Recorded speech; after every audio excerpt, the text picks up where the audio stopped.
Dentro de la iniciativa Elkarrizketan, el diputado general de Guipúzcoa, Markel Olano, está visitando las comarcas guipuzcoanas para realizar encuentros con personas del mundo de la empresa con las que analizar y reflexionar sobre la competitividad de nuestra industria.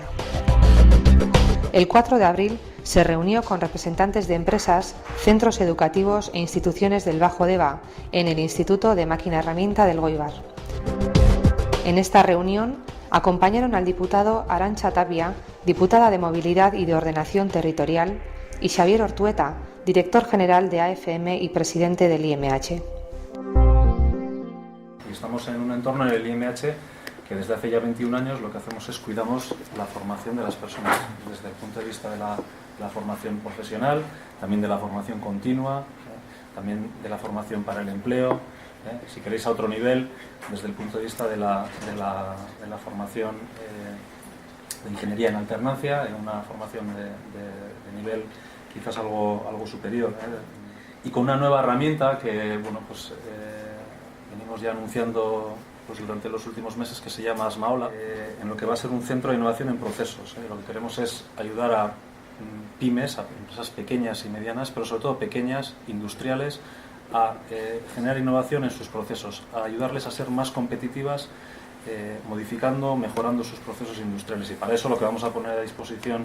de esas pymes es, además de un entorno, vamos a poner una serie de personas capacitadas y también una serie de equipos. Olano expuso la actividad llevada a cabo por la Diputación entre 2007 y 2011 y posteriormente pasó al coloquio con los allí presentes. Bata izan daiteke produktu berriak nazioartera bidaltzea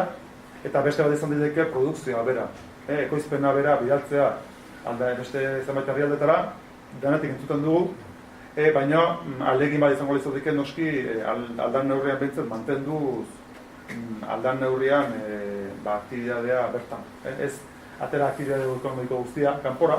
baizik saiatu aldan neurrian mantentzen aktibidadea gure. Ezagutzaren aipatu dutez, konektatu ezagutza eta enpresak, orduan unibertsitateak, zentro teknologikoak eta enpresak konektatzea ezinbesteko gusten dugu. Eta hainbat adibide, lehenago aipatu ditugu, IMH Asmaola, IDECO Tekniker, lehenago aipatu dut ere Armeria Eskola, Debabarrenan iniziatiba asko dauzkagu arlo guzti honetan aurrera jarraitzen.